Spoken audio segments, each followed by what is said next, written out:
Hello geometry students, welcome to our next lesson. It is titled Midpoint, and the midpoint we're talking about here falls on a coordinate graph. This is our first lesson in coordinate geometry. On a coordinate graph we can have several things going on: midpoint, distance, slope. Some of these things you've probably seen before in algebra, but the first thing we have is midpoint. So we have a formula for midpoint, and that midpoint formula is given to us as x1 plus x2 divided by 2, comma y1 plus y2 divided by 2. Now, a couple things about this formula. First off, these 1s and 2s, it's a sub 1 and a sub 2. It is not a mathematical operator. So if it was above the x there, it would mean x to the first power and x to the second power, but it's not. It's below it. It just simply denotes which x term we're talking about. So this is the first x value, this is the second x value, the first y value, and the second y value. We'll see that again. Next thing I want to see about this formula is really all it is taking two numbers and dividing by 2, and two numbers and divided by 2. So that is really all we're doing is finding the average. So I'm going to write that here below it. I'm finding basically the average of the x values and then the average of the y values. Okay. In this as well, there's an x coordinate here and the y coordinate goes here. So the midpoint again is to find the midpoint, not just one number. So it's very important that when we find midpoint, we're finding a new ordered pair.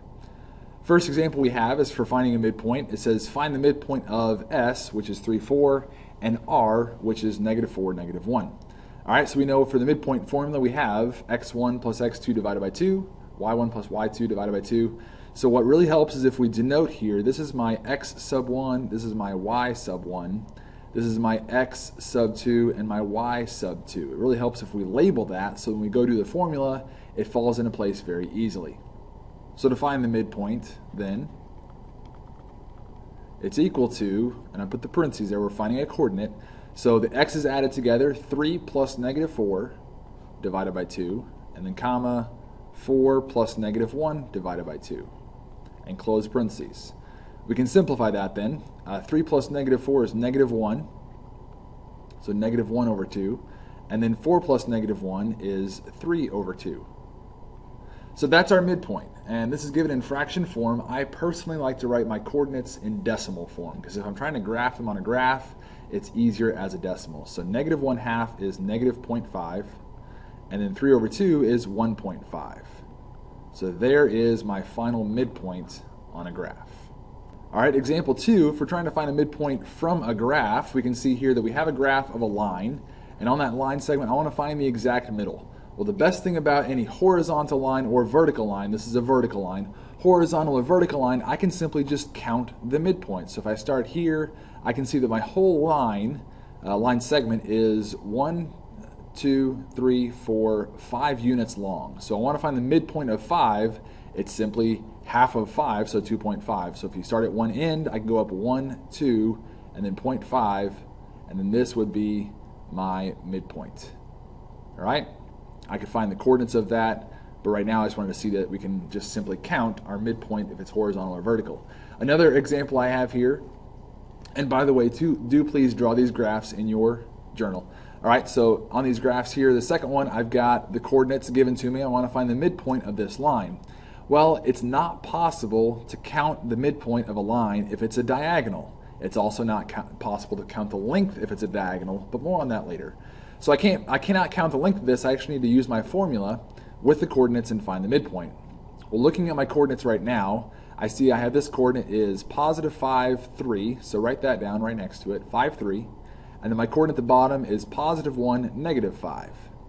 So 1, -5. All right, I want to find the midpoint of that. I'm going to rewrite my formula just so we have it in front of us. x1 plus x2 divided by 2, and then comma, y1 plus y2 divided by 2. All right, so I add my x's together, divide by 2, add my y's together, divide by 2. Let's do that. So I've got 5 plus 1 divided by 2. This is a parentheses there. Comma, I've got 3 plus -5 divided by 2. All right, we can simplify that. So 5 plus 1 is 6 divided by 2. And then 3 plus -5 is -2. And then divide by 2. Keep the parentheses going. I can reduce that. 6 over 2 is 3, and -2 over 2 is -1. So I see that my midpoint is 3, -1. So go back here to my graph and count that, 1, 2, 3, then down 1, and there I can see is my midpoint. All right, once I graph that midpoint there, I want to show one more thing, and this might stretch some of you, but I do want to take this line segment here. I'm going to draw a line straight vertical and then draw a line straight horizontal, connecting the 2 points there. And what I can do from that is I can actually confirm the midpoint another way. So now that I have a straight vertical line, find the midpoint of that vertical line. Well, what's the length of the whole entire thing? I start down here and I go up 1, 2, 3, 4, 5, 6, 7, 8. So half of 8 would be 4. Go up 1, 2, 3, 4.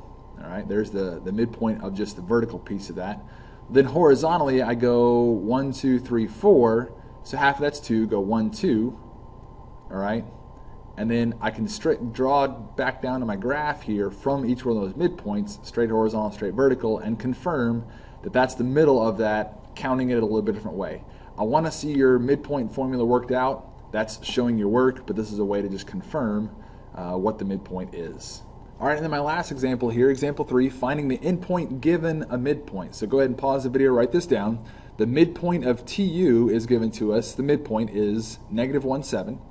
And one endpoint is T, 2, 5. Find the coordinates of the other endpoint U.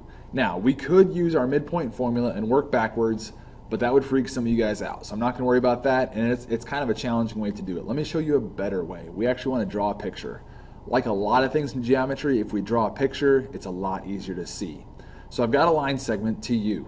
Draw that from T all the way to U.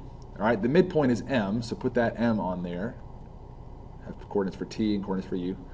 All right, it says M is at -1, 7. And then one endpoint is T, 2, 5.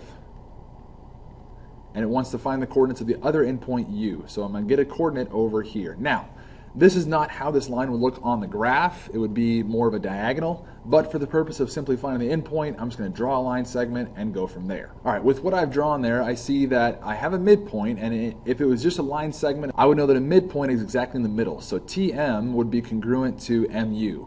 Since I know that, the distance or the length or how I travel from T to M, I'm going to do the exact same thing to travel from M to U. So I'm going to go one piece at a time here. I'm going to look at my X coordinate first, and then I'm looking at my Y coordinates. From my X coordinate, I'm traveling from 2, and I want to go to -1. How would you travel from 2 to -1? On a graph, on a number line, just numerically? Well, I subtract 3. So I want to do it again. From -1 to this other endpoint, I'm going to subtract 3 more from the midpoint. -1 minus 3 gets me -4. All right, do it again for the Y values. If I'm at 5, I want to travel to 7. How do you go from 5 to 7 on the number line? You add 2. So I'm going to go from 7 to my other Y coordinate by adding 2 more to the midpoint. 7 plus 2 leaves me at 9. So my other endpoint is -4, 9. If I have my endpoint, midpoint, then find the other endpoint. All right, please don't forget your WSQ. Fill that out, ask me any questions you have, and come to class tomorrow ready to go.